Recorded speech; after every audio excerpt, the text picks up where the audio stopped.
The notification hits at 4:17 a.m., jolting me awake with its distinctive ozone smell, like lightning about to strike. My phone bathes the bedroom in cold blue light, displaying the message I've dreaded since I first discovered Everett's betrayal. Citizen alert. Criminal intent detected. Probability 98.4%. Category: data privacy violation, public disclosure action. Timeline: 72 hours. My hands shake as I read it twice. 3 times. The predictive justice system has never been wrong. Not about major crimes, anyway. They say it's a quantum AI, processing countless behavioral patterns. But all I know is that it's about to ruin everything I've planned. I slip out of bed and pad to my desk, where a manila folder holds the evidence I've gathered over the past year. Skylar's original notebooks, filled with her cramped handwriting. The published versions under Everett's name, earning him critical acclaim while our sister lies forgotten. My fingertips trace her words. Memory is a mirror cracked by truth. The house creaks above me as someone, probably Margaret, starts their morning routine. The familiar sounds mock me. Shower running, floorboards groaning, the precise click of heels on hardwood. I imagine her selecting today's armour. Chanel suit, pearls, that cloying perfume she's worn since I was a child. My phone buzzes. Riley. You up? Got your message? What's wrong? They know, I text back. The system flagged me. Shit. Regular alert or priority? Regular. 72-hour window. Then we stick to the plan. Small leak, controlled damage. But as I hear my father's voice drift down from upstairs, that rich baritone he uses for lectures and gallery openings, something shifts inside me. The careful plan, anonymous tips to select critics, strategic revelations about Everett's fraud, suddenly feels like bringing a butter knife to an artillery fight. The morning unfolds with suffocating normalcy. I join them for breakfast, watching Margaret butter her toast with surgical precision, while my father reads arts coverage on his tablet. Everett breezes in late, as usual, fresh from another radio interview about his process. And the imagery just comes to me, he's saying into his phone, like I'm channeling something larger than myself. My tea turns bitter in my mouth. He's right about channeling something. Our dead sister's voice, stolen from notebooks I helped him find when we cleaned out her room. I was 16 then, too shocked by grief to understand what he was planning. Alina, darling, Margaret calls, making me jump. You look pale. Are you sleeping enough? I'm fine. I force a smile, but my mind is already racing ahead. The alert means they're watching now, analysing my every digital footprint. But what if, instead of trying to slip through their net, I pull out my phone and open the viral new app everyone's been talking about, the one that generates AI baby photos from parent pictures. My fingers tremble as I upload 2 images, Skylar at 18 and Apollo Salazar, the famous critic who's been championing Everett's work. The result appears in seconds. A child's face, hauntingly familiar, with Skylar's eyes and Apollo's distinctive nose. The timestamp on the photo reads June 2039, exactly 9 months before Skylar's accident. More coffee, dear? Margaret asks, and I notice her hands shake slightly as she lifts the pot. No thanks. I stand up, my decision crystallizing. I have some work to catch up on. They don't know it yet, but I've just struck the match. Let the system try to predict what's coming. I'm done with surgical strikes. It's time to burn the whole house of lies down. I text Riley again. Change of plans. How fast can you help me build a website? The door to Skylar's room still sticks in humid weather, groaning as I push it open. Margaret keeps it locked, to preserve things exactly as they were, but I've had a copy of the key since I was 17. The familiar scent hits me. Dried rose petals, old books, and that lingering trace of her lavender shampoo that somehow refuses to fade. Everything remains arranged like a museum exhibit.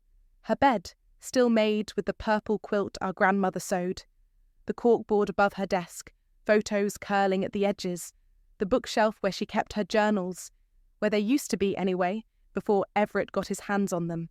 I run my fingers along the empty shelf, remembering that night 3 years ago. The soft pad of his footsteps had woken me, and I'd followed him here, watching through the crack in the door as he gathered her notebooks by phone light. I'd convinced myself he was grieving, seeking comfort in her words. God, I'd been naive. My phone vibrates. Riley again. Got the domain registered. Ready when you are. I sink into Skylar's desk chair, the springs creaking in their familiar way. The AI-generated baby photo glows on my screen. Those eyes, so much like hers, staring back at me. I remember the way Skylar changed in those final months. The whispered phone calls, the tears she tried to hide, the way she flinched when our father mentioned Apollo's name at gallery events. How fast can we get this live? I text back. 24 hours for basic setup. But are you sure? This isn't just exposing Everett anymore. I glance at the last photo taken of Skylar, tucked into her mirror frame. She's laughing at something off camera, her head thrown back, throat exposed. 2 weeks later, she was gone. Accident, they called it. Tragic mistake. But I remember the pills scattered across her bathroom floor, the half-finished poem in her journal. Truth dies slowly, like winter light choked by shadows we call love. I'm sure, I reply. They want to label me a criminal.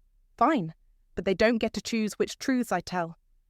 A floorboard creaks outside. I freeze, but it's just Margaret walking past with her measured steps. She pauses. She always pauses, outside Skylar's door, then continues down the hall. The sound of her heels fades like retreating artillery fire.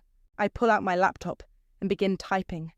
Not just about Everett's theft of Skylar's poetry, but everything. The suspicious timing of Apollo's sudden interest in our family's gallery, the way Margaret's hands shook when she identified Skylar's body, the convenient disappearance of certain medical records. My phone chimes with another alert. Citizen warning. Escalation detected. Let them watch. I whisper to Skylar's empty room. Let them try to stop me. I work faster. Downloading everything I've gathered over the years. Bank records showing unusual payments from Apollo to an offshore account. Email threads I recovered from Skylar's cloud storage. The AI-generated photo that proves what I've suspected all along about her relationship with Apollo. Another creak outside. Different this time. Everett's distinctive shuffle. Alina, he calls through the door. What are you doing in there? Just remembering, I say, keeping my voice steady as I continue typing. Mum's looking for you. Some charity lunch thing. I'll be down in a minute. His footsteps retreat, and I allow myself a bitter smile. He still thinks this is about him. His stolen poems. His fraudulent fame. He has no idea that his crime was just the thread that, when pulled, would unravel everything. I send Riley the first batch of files, then stand to leave. In the mirror, I catch a glimpse of myself next to Skylar's photo. We have the same eyes, the same stubborn set to our jaw. But where she chose silence and surrender, I'm choosing war. I won't let them bury you twice, I promise her reflection. Then I lock the door behind me, leaving her room exactly as it was, a shrine to the lies we tell ourselves about the dead. The mimosas arrive at exactly 11, like they have every Sunday for the past 20 years. Margaret's hands flutter as she arranges the crystal flutes, making sure the orange spirals float just so. Everything must be perfect for what she calls our family alignment sessions. Darling, she trills at Everett, you simply must share your latest piece. He makes a show of reluctance, patting his jacket pockets as if searching for the words he stole. Well, if you insist. The familiar rage burns in my throat as he pulls out his phone. I take a long sip of champagne, watching bubbles rise and burst, while my brother, my thief of a brother, clears his throat with practiced theatricality. This one's called Midnight in Mother's Garden, he announces. My grip tightens on the flute. I remember Skylar writing those words, curled up in the greenhouse during that last winter. She'd shown me the draft, tears streaming down her face, trying to capture something about betrayal and beauty and the weight of family names. Everett's voice drips like honey. Roses bloom black in moonlight's grace. Their thorns write secrets on my face. Extraordinary, my father murmurs, dabbing his mouth with a monogrammed napkin. The imagery just gets stronger with each collection. I stab a piece of quiche, imagining it's Everett's smug face. Interesting choice, I say, keeping my voice light. The garden metaphor? Margaret's fork pauses halfway to her mouth. What do you mean, dear? Just that it's so personal? Almost like being in someone else's head. Everett's eyes narrow slightly. Poetry is about universality. Everyone's garden holds secrets. Some deeper than others, I reply, thinking of the website Riley and I spent all night building. It's ready to launch with one click, waiting like a loaded gun. My father leans forward, swirling his drink. Speaking of gardens, the gallery's spring showcase is coming up. Everett, I've been thinking it's time we dedicated a full wall to your work. Photos, manuscripts, the whole journey. The whole journey, I echo, earning a sharp look from Margaret. Alina, you seem tense today, she says, reaching for the mimosa pitcher. More champagne? I'm fine. I smile, watching orange juice swirl into sparkling wine. Just thinking about legacy. What we leave behind, what we take. Everett shifts in his chair. Actually, I have an announcement. Apollo's writing a feature about my creative process. In-depth interviews, childhood influences, the lot. The room spins slightly. Apollo, who knew exactly whose words Everett was publishing, who had his own secrets buried in Schuyler's past, would be digging into our family history? Wonderful, Margaret claps her hands. We should host a dinner. Intimate, select guests. Apollo always appreciated our little gatherings. Did he? I ask, especially around the time Schuyler was working on her poetry. The silence drops like a stone. Margaret's smile freezes. My father's knuckles whiten around his glass. And Everett, dear, guilty Everett, suddenly becomes very interested in his quiche. That's enough, my father says quietly. We don't speak of what? I push back my chair. Of Schuyler? Of truth? Of the fact that this entire family is built on Alina. Margaret's voice could freeze hell. Perhaps you need some air. My phone buzzes. Another warning from the predictive justice system. I ignore it, standing up as years of carefully contained rage bubble to the surface. You know what? You're right. I do need air. This room is suffocating with all the lies we tell ourselves. I walk out, leaving behind the clink of silver, the fizz of champagne, the carefully constructed facade of the perfect artistic family. In my pocket, my phone weighs heavy with truth. The website, the evidence, the AI-generated photo that will shatter their precious legacy. Let them enjoy their brunch. Let them bask in their delusions. By tomorrow, every garden secret will be exposed to the harsh light of day, and no amount of champagne will wash away the taste of what's coming. Try this one, Riley says, tapping her laptop screen. It's blowing up on social. They say it's scary accurate with genetic predictions. I sprawl on her faded couch, still buzzing with leftover rage from brunch. Her apartment feels safe, all mismatched furniture and string lights, far from my family's suffocating perfection. What? Another AI toy? Not just any AI. This one's different. Watch. She pulls up the baby generator app, its interface sleek and simple. Let's start with something basic. You and Everett? God, no. I shudder. I don't need to see that nightmare fuel. Fine. Everett and Schuyler then? Just to test it? I hesitate, then dig out my phone. Here. They're high school photos. Riley uploads them, and we watch the loading bar crawl across the screen. The result appears. A child's face, maybe 3 years old, with features that make no sense. Grey eyes like smoke, copper-coloured curls, a bone structure that matches neither sibling. That's weird, Riley frowns, adjusting her glasses. The algorithm's usually spot on with siblings. Maybe it's glitching. But something nags at me. Something about those eyes. Wait, I want to try something. I pull up Apollo's photo from the gallery website. Distinguished, silver-templed. Those same grey eyes that have stared out from art magazines for decades. The critic? Riley asks. Why him? Just humour me. We upload Apollo's photo alongside Schuyler's. The waiting feels eternal this time, my heart pounding with each pixel that renders. When the image appears, Riley gasps. Holy shit, she whispers. That's Jamie, I finish, my mouth dry. Schuyler's cousin who visited that summer. The little boy Margaret claimed was some distant relative. The child on screen could be Jamie's twin. Same eyes, same curls, same distinctive nose. I remember him running through our garden, Margaret watching with tight lips and shaking hands. He'd stayed for 2 weeks, then vanished, sent to boarding school abroad, we were told. Alina, Riley says slowly, when exactly was Jamie born? 9 months after Skylar's first gallery showing. The one where Apollo... My voice trails off as pieces click into place. The whispered conversations, the tears, the way Apollo's reviews of our gallery became suddenly, lavishly positive. Pull up the timeline, I tell Riley. Cross-reference Apollo's gallery visits with Skylar's journal dates. Her fingers fly across the keyboard. Dates and entries appear. Gallery events, private showings, suspicious gaps in Skylar's writing. And then, the final months, when everything changed. Look at this, Riley points. Apollo's wire transfer to an overseas account, dated 1 week before we found Skylar, before the accident that was never quite explained. My phone buzzes again. Citizen alert, violation imminent, desist immediately. They're really worried about what you might do, Riley observes. They should be.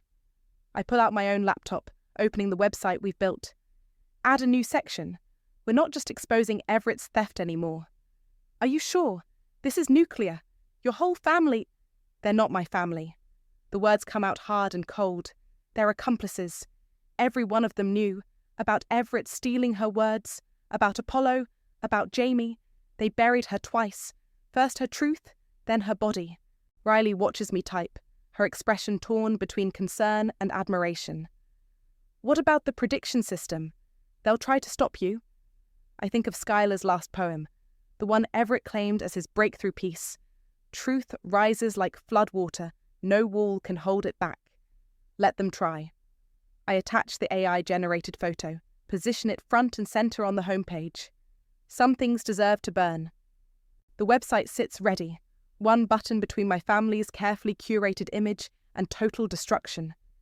In the artificial child's grey eyes, I see Skylar's last plea for honesty, for justice, for someone to finally speak the truth. Tomorrow, the art world will wake to ruins. But tonight, in Riley's apartment, with its gentle lights and the hum of computers, I feel closer to my sister than I have in years. The museum's marble floors amplify every sound. Ladders scraping, frames being hung, voices echoing off vaulted ceilings. Tomorrow's gala will celebrate emerging voices in modern poetry. Featuring Everett, of course. Tonight, it's just prep crews and the sharp smell of fresh paint. And Apollo, examining a newly installed piece with his characteristic head tilt. Quite bold, he murmurs as I approach, not turning around. The brushwork reminds me of... He stops when he finally faces me. Alina, what an unexpected pleasure. Is it? I keep my voice low, matching the hushed atmosphere. I thought you might be here early. You always did prefer private viewings. His grey eyes, Jamie's eyes, narrow slightly. If you're here about your brother's feature, we both know I'm not. I pull the envelope from my bag, heavy with its toxic contents. Though it is about family. A ladder clatters nearby, making us both jump. Apollo glances around, then gestures toward a smaller gallery. Perhaps somewhere more private? The room he chooses showcases Renaissance portraits, their subjects watching us with centuries-old judgment. Apollo positions himself near the exit, a practiced escape artist. Whatever grievance you think you have, he begins. I hold up the envelope. Not grievance, evidence. His hands shake slightly as he takes it, elegant fingers working the seal.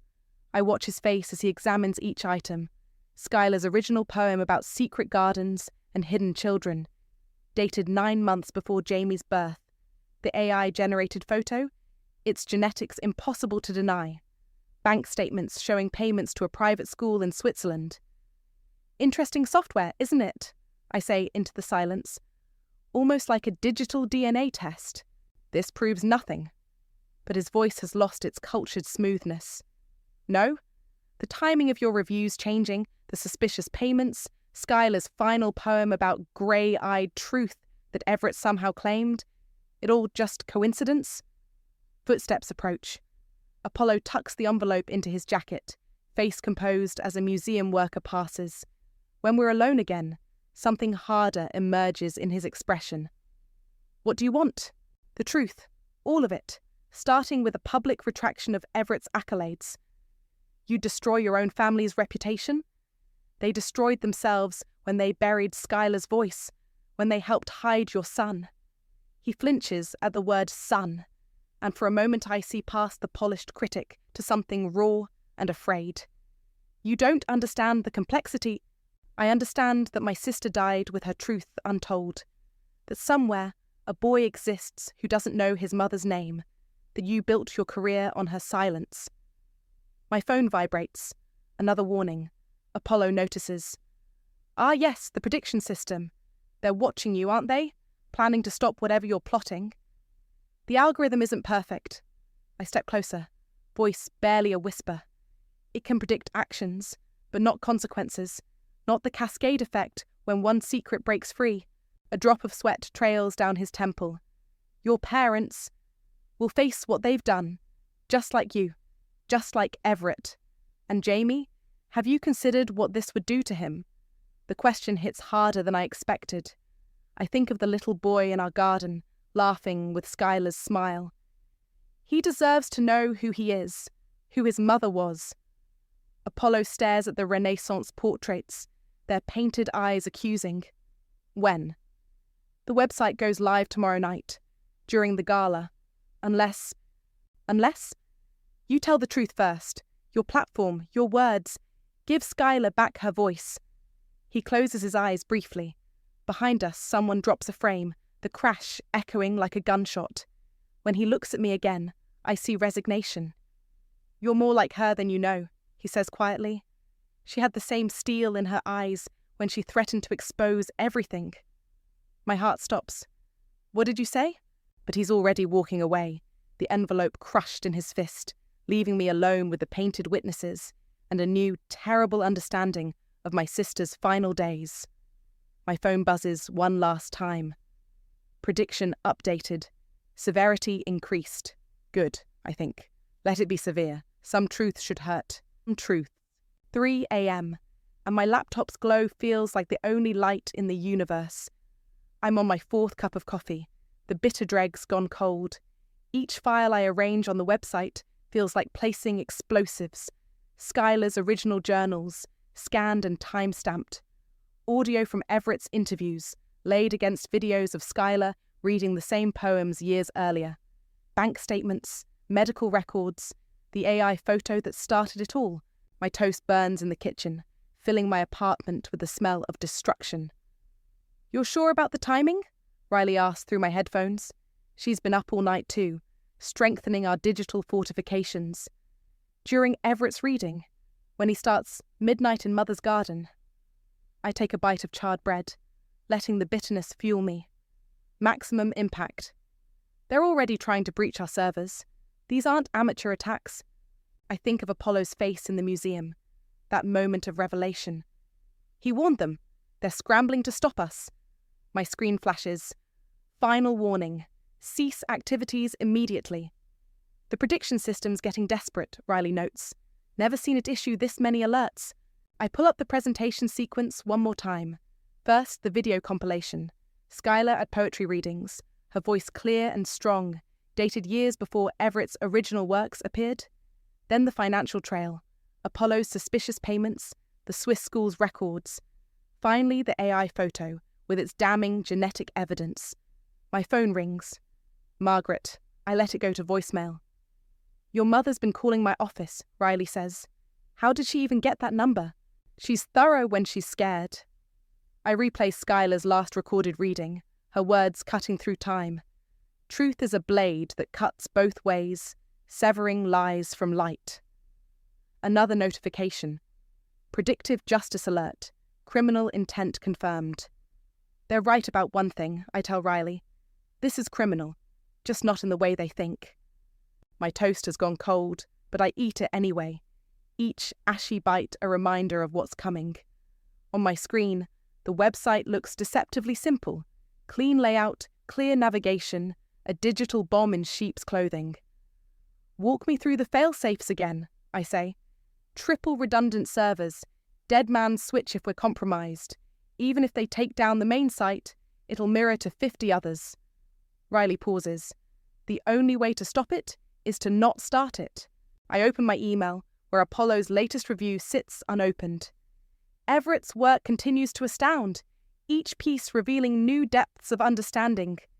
He had his chance to tell the truth, I say. They all did. My phone buzzes with texts from Everett. We need to talk. Please, Alina. Whatever you think you know, I close everything except the website preview. In the quiet hours before dawn, I rehearse each click, each revelation. The timing must be perfect. When Everett stands to read Skylar's stolen words, when the gallery is full of critics and collectors, when our parents are basking in their carefully constructed legacy, that's when the truth detonates. Systems flagging increased activity from government IPs, Riley warns. They're really watching now. Good. I take a final bite of burnt toast. Let them see what happens when algorithms try to predict human pain, when they think they can calculate the cost of buried truths. I run through the sequence one last time. Click. Skylar's voice fills my headphones. Click. Financial records unfold. Click. A child's grey eyes stare back at me, carrying echoes of both his parents. The sun begins to rise, painting my walls the colour of old blood. In a few hours, I'll dress for the gala, play my part one last time. But right now, in the ashen taste of morning, I feel Skylar beside me, watching the pieces fall into place. Incoming call from restricted number, Riley says. Government? Probably. Want to answer? I close my laptop, letting darkness reclaim the room. No, they can't predict what they can't understand, and they never understood what it means to lose a sister twice. Outside, the city wakes to its normal rhythm, unaware that by nightfall everything will be different. I savour my cold coffee, tasting tomorrow's ashes. The gallery sparkles like a champagne bubble about to burst. Crystal stems catch light, sending prismatic daggers across silk dresses and tuxedo lapels. Margaret's wearing her signature pearls, Father's sporting his patron of the arts smile, and Everett, dear fraudulent Everett, keeps touching his jacket pocket, where his stolen words wait. My phone vibrates one last time. Final warning. Desist immediately. I silence it, checking the time. 8:57 p.m. 3 minutes until Everett's reading. Quite a turnout, Apollo murmurs as he passes, grey eyes haunted. He knows what's coming. They all do, even if they won't admit it. The gallery director taps her glass, the crystal ping cutting through string quartet music. Distinguished guests, if I may direct your attention. I slip toward the tech booth while Everett takes the stage. The screens behind him display his latest book cover, Skylar's words wrapped in his name. My fingers hover over Riley's laptop, connected to every display in the room. Poetry, Everett begins, his voice honey smooth, comes from truth, from authenticity. Click. The screens flicker. His book cover dissolves into Skylar's original notebook pages, her handwriting clear as accusation. The string quartet falters as gasps ripple through the crowd. What? Everett turns, sees the evidence behind him. His face drains of colour. Click. Financial records appear. Apollo's payments, Swiss school transfers. Margaret drops her champagne flute, the crash like breaking ice. My latest work, Everett stammers, trying to recover, explores family bonds. Tell them about bonds, I say, my voice carrying in the sudden silence. Tell them about stealing a dead girl's words. Faces turn toward me. Margaret starts forward, but Father grabs her arm. Click. The AI-generated photo fills every screen. Jamie's face, Skylar's eyes, Apollo's features, impossible to deny. A woman near Apollo chokes on her drink. Perhaps we should take a brief intermission, the gallery director suggests weakly. No. I step into the light, savage joy burning through my veins.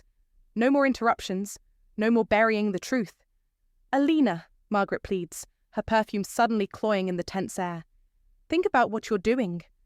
Like you thought about Skylar? About her son? Apollo moves toward an exit, but screens light up there too, displaying his old reviews alongside bank statements. Every escape route blocked by evidence. She was unstable, Everett tries, sweat beading on his forehead. She gave me those poems. The night before she died? I pull out my phone, play the recording of Skylar's voice reading the same words, dated 3 years earlier. The sound fills the gallery, her ghost denouncing his lies. Phones start appearing in guests' hands, recording, uploading. The humiliation spreads in real time, viral and vicious. Enough, Father roars, but his authority shatters against the truth displayed on every wall. I turn to the crowd, to the critics and collectors who fed on our family's carefully curated image. My sister wrote those poems. Apollo fathered her child. My parents buried the scandal. And Everett... I laugh. The sound like breaking glass. Everett built his career on a dead girl's diary. Margaret sways, her pearls catching light like tears. You've destroyed us. No. I watch their reflections multiply in the screens, fractured and exposed. You did that yourselves. I'm just turning on the lights. The gallery erupts in chaos. Phones ring as news breaks. Critics who praised Everett now back away. Apollo's wife storms out, her sobs echoing off marble floors. Through it all, Skylar's voice continues reading her own poems. Finally heard.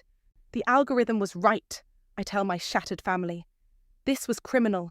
Every lie you told, every truth you buried, those were the real crimes. Everett slumps against the podium, his stolen words scattered at his feet. Margaret's perfume turns sour with fear. Father stares at his empire crumbling in real time, and I stand in the centre of it all, surrounded by breaking glass and spilled champagne and years of exposed secrets, feeling lighter than I have since the day we found Skylar. On every screen, her words shine like judgment, and Jamie's impossible face watches his family fall apart. Sometimes, I think, watching truth devour lies feels exactly like victory. The river smells like possibilities at dawn, salt and seaweed and the promise of change. 1 week since the gala, and the art world still burning.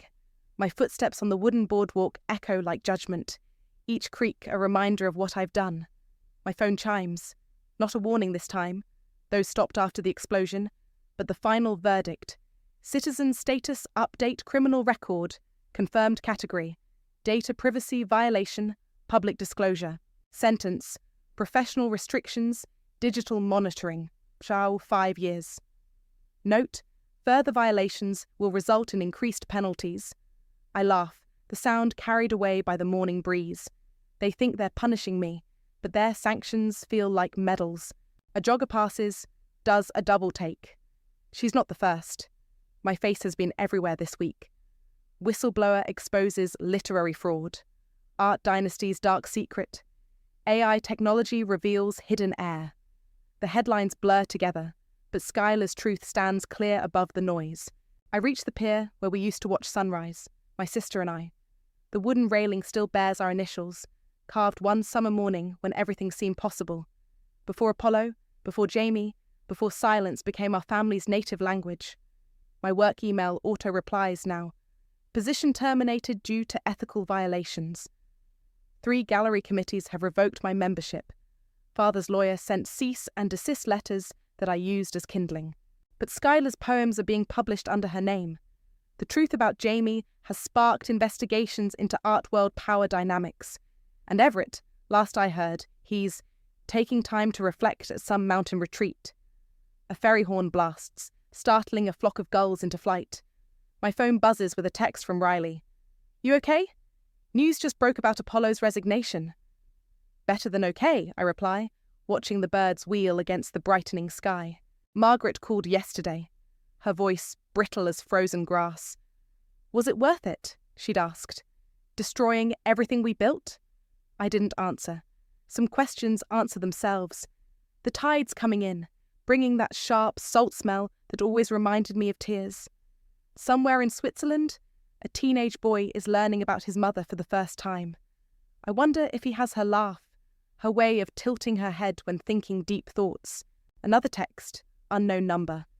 Thank you for telling the truth about my mother. Then, can we meet someday? My hands shake as I save Jamie's number. Some bridges can't be rebuilt, but maybe some new ones can rise from the ashes. The government's monitoring software tracks my every digital move now. Each email, each search, each keystroke watched for signs of further criminal intent. They don't understand that the biggest crimes were never mine. A water taxi glides past, its wake slapping against the pier posts. The passenger manifest for yesterday's flight to Switzerland included my father's name. Too late to play the caring grandfather, but at least he's trying. Some truths demand action, even from cowards. My phone shows 3 missed calls from Everett. Let him sit with his guilt. Let him face blank pages without our sister's voice to steal. The sun breaks through finally, turning the river to hammered gold. I remember Schuyler's last complete poem, the one Everett never got his hands on. Truth rises like the tide, washing away careful lies. Leave me bare-boned and free. Let salt clean these wounds to shine. She knew, I think. She knew the price of honesty, and chose silence to protect her son. But she left her words behind like breadcrumbs, trusting someone would follow them to truth. The morning crowd begins to appear. Runners, dog walkers, early tourists. Some glance at me, recognition flickering in their eyes. The whistleblower, the family traitor, the criminal who chose truth over loyalty. Let them look, let them whisper. I've earned every label, paid for each truth with comfort and connection. The algorithm was right about one thing. I am a criminal, but some crimes are really acts of justice in disguise. I touched the carved initials one last time, then turned toward the rising sun. The salt air tastes like freedom now, sharp, clean, and absolutely worth the price. Behind me, the river keeps flowing, carrying old secrets out to sea. Ahead, the day opens like a blank page, waiting for new truths to be written.